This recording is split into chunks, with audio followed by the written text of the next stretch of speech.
let's see, gluconeogenesis is very similar to glycolysis. Only few steps are different. I already told you the enzyme. So let's first talk about gluconeogenesis. You already know. So can anybody dictate me what happens in gluconeogenesis? Glycolysis. Glucose converts into, yes, glucose 6-phosphate. Very good. Glucose. Then this converts into fructose 6-phosphate. Very good. And then fructose 6-phosphate converts into 1,6-bisphosphate. Yes, 1,6-bisphosphate. And this 1,6-bisphosphate converts into Glyceraldehyde and diacetone. Yes, glyceraldehyde, 3-phosphate, and then dihydroxyacetone phosphate. So this dihydroxyacetone phosphate can convert into each other by triose phosphate. So this is also reversible reaction. So these two can join to form this. Now glyceraldehyde will form what?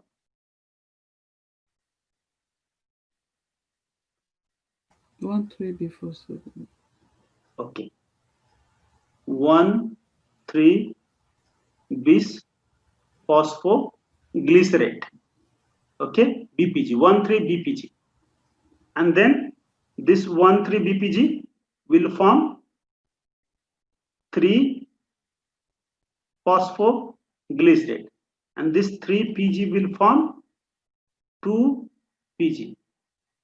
And this 2-PG will form what? Phosphoenol pyruvate.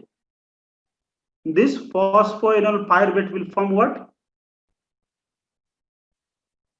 Pyruvate. Now here you can see, if you have gone through there, these are the irreversible step here. 1, 3, and 10th. These are irreversible steps. So this is glycolysis. And what is gluconeogenesis? Opposite process is gluconeogenesis.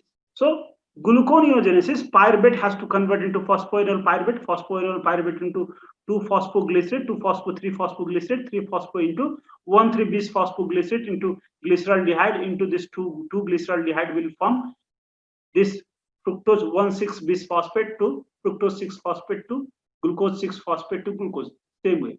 But these irreversible steps are the steps that makes this glycolysis irreversible. What happens in gluconeogenesis? These are rate limiting steps. So these steps are regulated. Actually, these steps are regulated and other steps come at this place. So pyruvate here convert into oxaloacetate, first step, by enzyme pyruvate carboxylase. And this pyruvate oxaloacetate will convert into phosphoenol pyruvate by pyruvate carboxykinase. Pyruvate carboxykinase.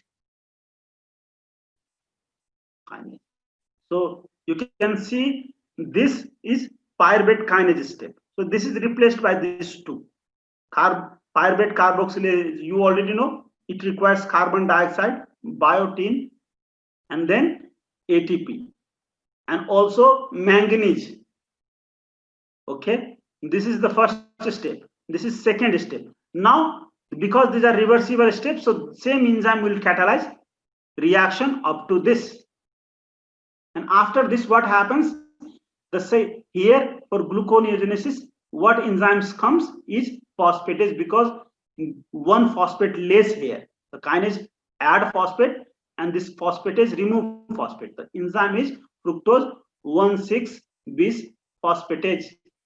And then here, if you go here, so the enzyme here is glucose 6, the kinase adds, phosphatase removes, 6-phosphatase. And this enzyme is actually, I'll tell you, this enzyme is ER enzyme. So all are cytosolic enzymes these are, but this is the ER enzyme, endoplasmic reticular enzyme. So remember this one thing, smooth endoplasmic reticular enzyme is there. So what happens, this glucose 6-phosphate, it will go into endoplasmic reticulum,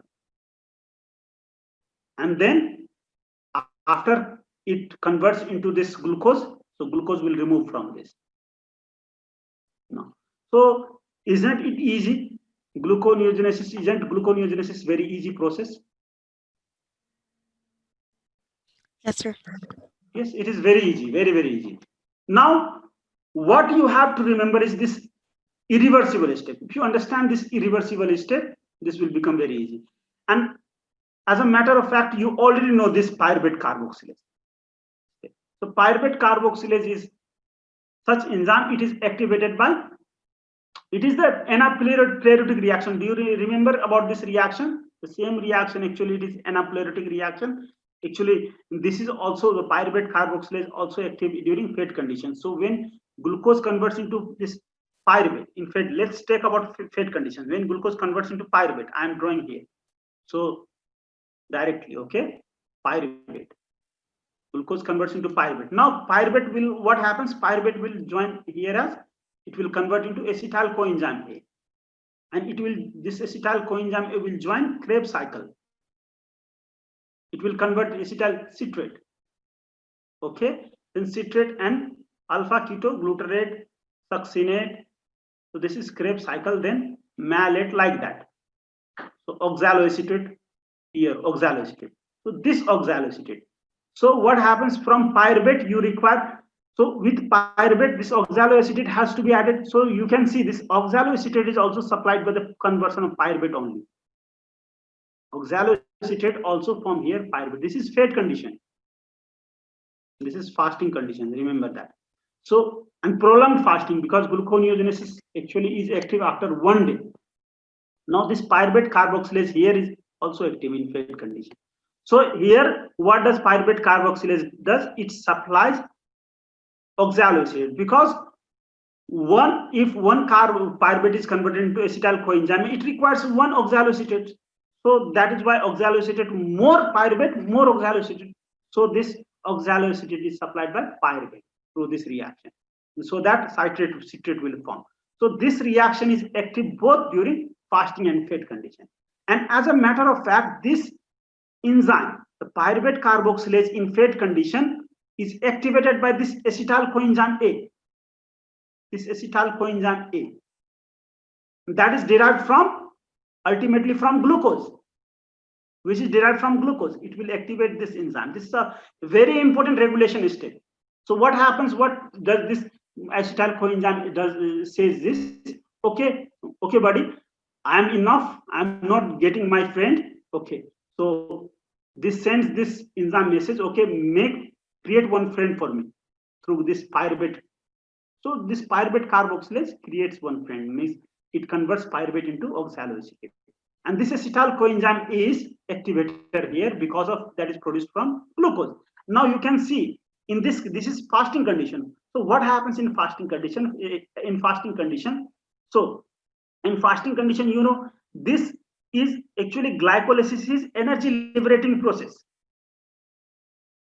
and in gluconeogenesis, energy requiring process. You can see here energy is required here to convert this to this.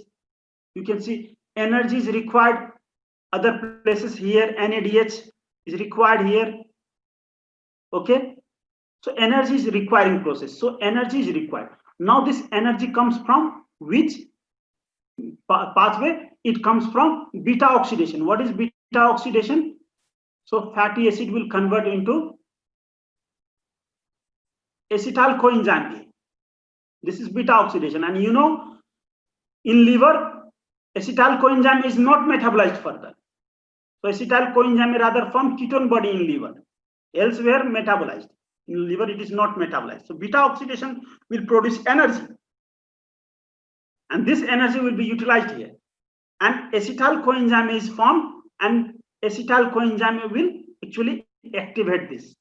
So this way you can see this fatty acid is driving this synthesis of glucose. So fatty acid breakdown, oxidation of fatty acid is very, very important, because oxidation of fatty acid has twofold function. One function of fatty acid oxidation is to stimulate this pyruvate carboxylase. Other function of fatty acid is to provide energy so that it will be driven. That is why if there is any problem in fatty acid oxidation, you don't see this glucose or in your blood. So this is called non-ketotic because this is absent. Ketone body is also low and glucose is also low, and that is why the deficiency problem in fatty acid oxidation, MCAT deficiency, leads to what? Non-ketotic hypoglycemia. So this is the revision of the very important concept, hypoglycemia. So you understand this non-ketotic hypoglycemia. So I can ask question from this also, because this is everything is related. That is why I'm repeating it. So non-ketotic hypoglycemia, you can see this is because of this. This is the reason, because the fuel drives this gluconeogenesis. Fuel, fatty acid is fuel that drives. If fuel is not burned, the vehicle of this gluconeogenesis will not be driven.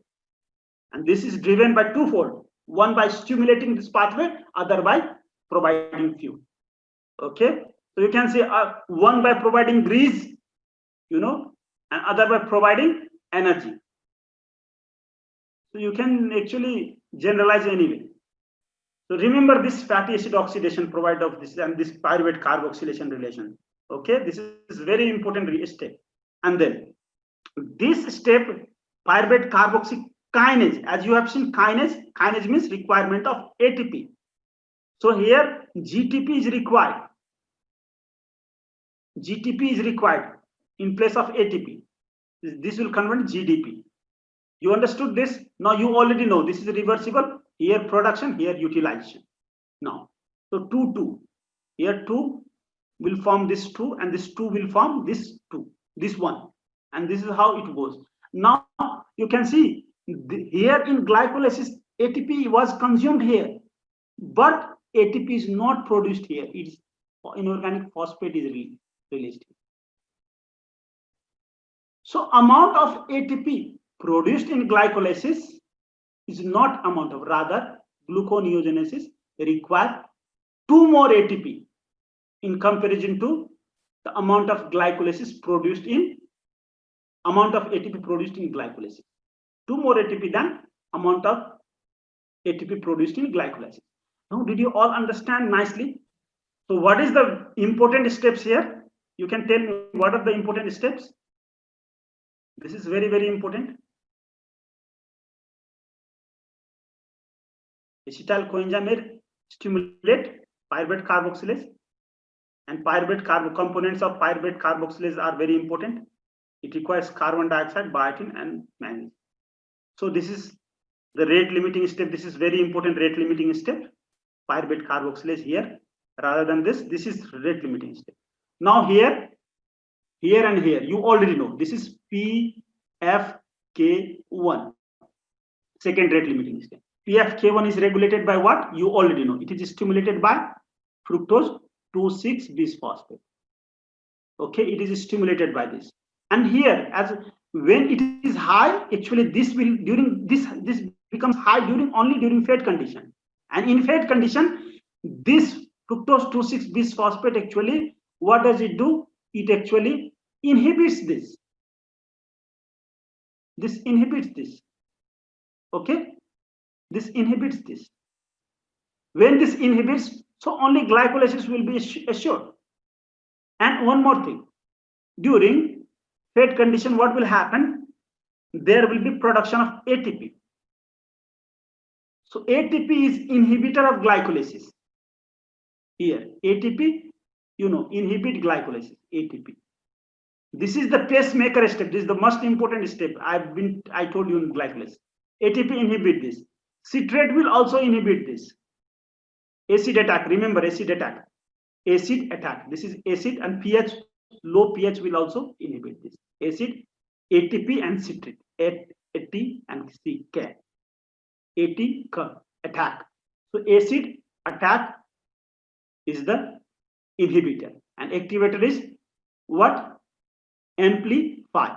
F means this, fructose 2,6, AMP is. So low energy activate glycolysis, high energy inhibit.